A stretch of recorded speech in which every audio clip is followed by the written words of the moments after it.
Hi guys, and welcome to another video with me, Chains. And today I have a very long overdue update video for you guys. So, quick bit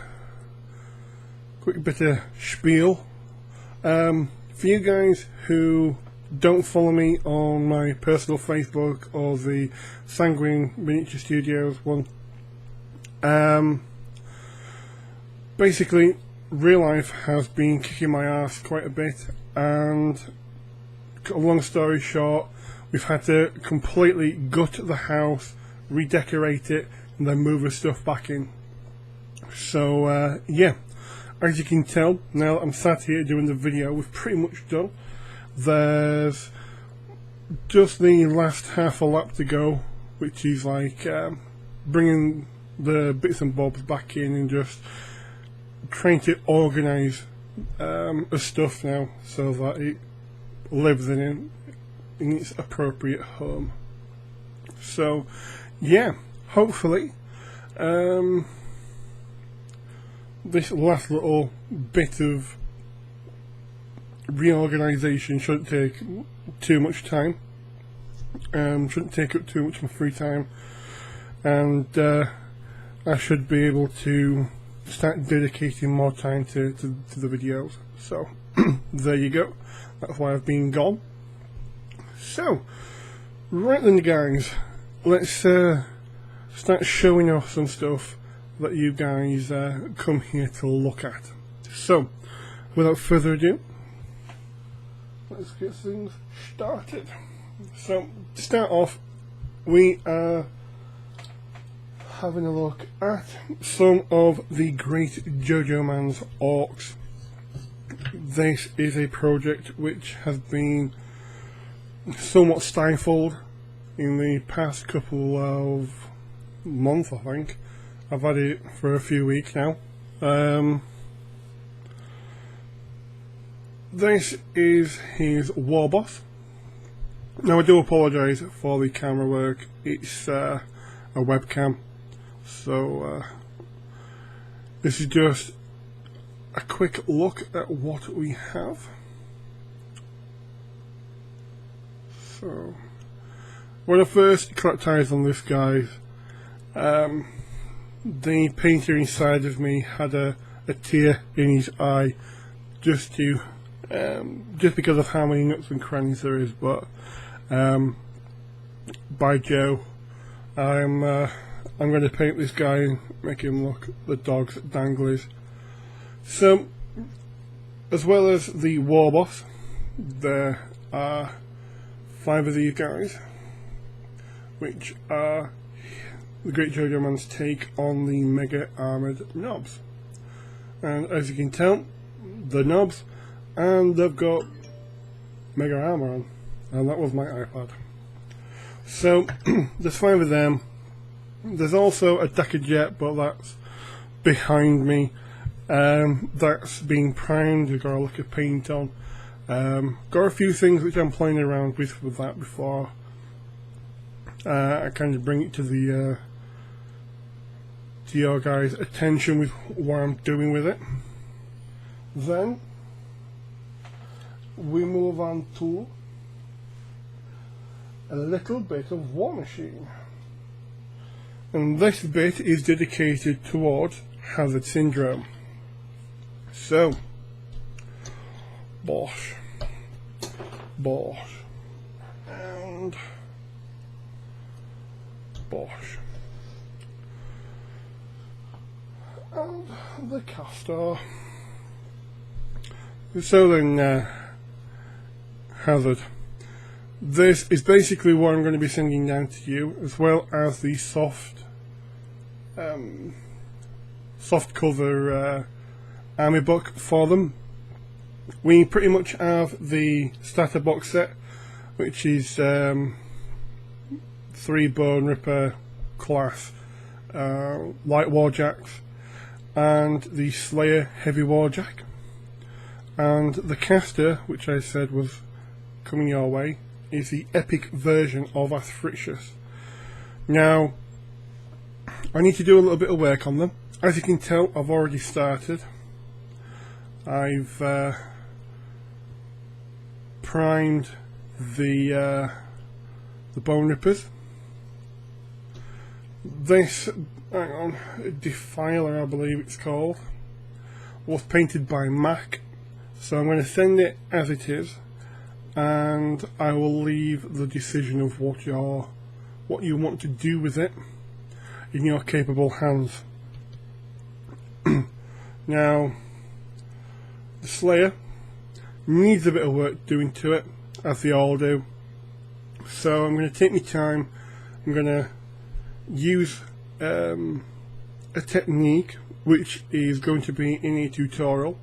I'm going to soften the super glue, break it to pieces, clean it up, put it back together, prime it using the Vallejo polyurethane grey primer, and then I'm going to give it a base coat of Vallejo black grey, and then I may do a little bit with the base, try and finish it off a little bit for you.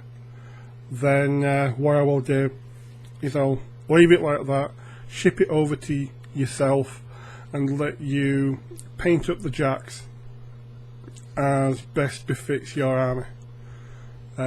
It's okay me painting stuff and then you getting it in gold bits should be bare metal, and the bare metal bits should be gold, and they just don't fit. So I'm just going to give it a base coat, send it over to you, leave them in your good capable hands. Now, as for Asphrixus, I'm going to do a little bit of work on him for you. The base, as you can tell, is a bit wrecked. Now, the reason for this is the epic version of Asphrixus has souls circling him. Now, whoever designed this obviously didn't think that us hobbyists would have to transport them somewhere, and it wasn't exactly the best design.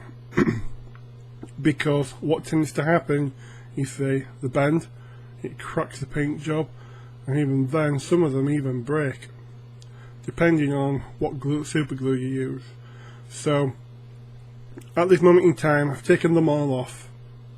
I'm going to clean it up, fill all the holes in with some green stuff or filler, depending on what I grab first, and I'm actually going to re-sculpt the soles, but they're all going to be within the base. I've got some of the masquerade skulls. What I'll do is, with some green stuff, I'll make like a little cone, and then I'll twist it. It gives you this like spirally, spectral type of look to some of them. And I'll just have them on the base, so the soles are there, they're just residing underneath him. Asphrixus for himself is a little bit different and unique compared to everybody else because he has a different head. The head which came with Asphrixus for me looked a little bit pap, to be honest. So I've put a human head in, a human skull, and just giving him glowy eyes. Now, I am going to do a little bit more work on this guy as compared to the others. Pure and simply, I'm going to do his chest and all the glowy bits because I'm going to be doing the base. So, same as before, lock it back, prime it, base coat it, but I'm also going to do some of the glowy stuff with the airbrush for you. I also want to do a little bit on here, but majority of it is still going to be left in your hands. So yeah, so this is what's coming your way, dude. The backpack is in a little tub with some other bits of other minis, so that's for you, as well as the army book as well, dude. I'll get them sent up as when I'm ready. Then we have something a little bit bigger. With the new release of Apocalypse and the travelling down to Grumpy Old Wargamers, talking to Chuffy and that, being able to get my hands on the Fellblade upgrade kit for the Baneblade. So I'm slowly working my way onto this. I've already cut myself with the razor saw because of it, as you can see the scar. Bit of a pig, but hopefully when I'm done, should be able to blitz it up and get it looking pretty cool and awesome. The turret itself is there with its gun mantlet. Now, the variation which Chuffy picked up, I thought it was the Fellblade. You know, like you just got the mass bundle. And it turns out that, by the looks of it, he actually went for the Imperial Fist Siegebreaker kit, because we've got these honking great big cannons, of which if I put on there, you can see just how big they are. Sorry for that, but got interrupted. Moving on, we have next my baby boy. As you can tell, he's gone Hulk, and basically the idea behind this particular model is we all know about the Germans during World War II and the sci-fi and the dark occult, which has kind of led to games like Wolfenstein, movies like Hellboy, not to mention the Nazi zombies from Call of Duty. It all kind of feeds into this sci-fi World War II feel. And unfortunately the Russians get left out, and basically this is going to be a Russian robot walker type machine, Titan. So yeah, it's going to have a lot of Russian iconography. You can already tell ever so slightly that I started with some fine detailing. Let me see if I can zoom in a little bit and not completely blur out everything. Anyway, I've zoomed in a little bit, you get the gist of it. You know, few little bits and pieces around here. I've done one or two of the shoulder pads,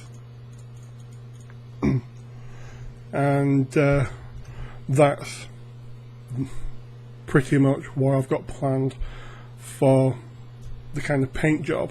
I'm going to start coming in with some dark shades of metal, you know, like taking the original colour out of a bit of black. This is primarily going to be underneath where the armour plates are going to be, and once I've got that dark shade there, I can start hitting it with some of the oil washes. I'll come in with a brown, then I'll do a black brown and just kind of build it up, weather it up, take it away, come on with another layer of it, another filter, do the same, and then I can start coming in with some of the oil and grease pigments, well, weathering fluids, maybe even come in with some of the pigments. I might stipple on some of the black brown and then use that as a layer for the pigments to go over the top of. But yeah, slowly but surely, the base and the lower part of the lower half of the model, the pelvis down, is all going to be one unit. I'm going to do it on like a diorama base and use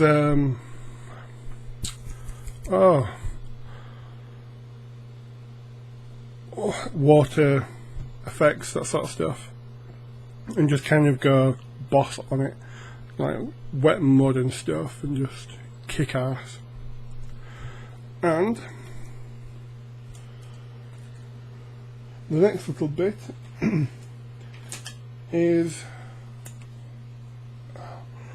Warren's Biotitan. As you can tell, it has gone through a slight transformation with the fact that I've removed majority of the front part of the model. Like I've hinted at, or have I? But I've got a tutorial coming out where I basically show you how to deal with super glue on both resin and metal miniatures. Plastic, well, if you're using super glue for plastic miniatures, then you're a moron. Pretty much straightforward. There's plastic glues for plastic miniatures, and super glue should never be used. But if it's a multi-part, so you've got plastic model with metal add-on parts, I'll give you that, so it should work for that as well. So yeah guys, I've finally got the breakdown of the colour scheme for this particular model. I'm actually thinking about removing the back legs as well. Primarily I wanted to remove everything so that I could get to the base torso and start having a look at putting it back together and finding gaps and filling them, because at the end of the day this was built in front of a camera, so it's been put together well, but not to the best of John's ability because of the fact that he's had cameras on him. So he's had to talk about it, then build it, and time restraints, and it's just, when you do stuff in front of a camera, all the conditions change. 9 times out of 10 the build quality tends to drop. So I'm not knocking John, I'm just actually backing him up. So I'm going to come at it, have another bash tip, because I'm not doing it in front of a camera. I'm painting it in front of a camera, I'm not building it, so I can start having a look all the miscasts, because there's a part here for what would be like its esophagus, it's one of its tubes in its throat, and there's kind of a miscast on it. There's a few chipped areas around where the head sits, so I just want to double check, is it visible, does it need filling, is it going to need any sort of attention. Same again, have a look at the legs, make sure I've got all the glue out, and then I can start having a look at some of the areas where things have been broken, chipped. Like there's a bit here, I believe, that should be square. With it being resin, can I do a workaround? There's also a horn there which has broken off, so there's a large bit of battle damage just there. If we have another look there, it's chipped. Should be a horn there, but it's gone. So depending on what sort of base I get when I get it primed up, there's going to be a lot of Yoo-hoo glue being used on this, and a lot of shine, there's a lot of goo, so I may paint it up as normal, but inside the carapace show a little bit of blood, like it's been hit, it's chipped, and it's bleeding. But apart from that, this monster is going to be it's going to start having videos done purely on this model, so yeah guys, keep your eyes peeled.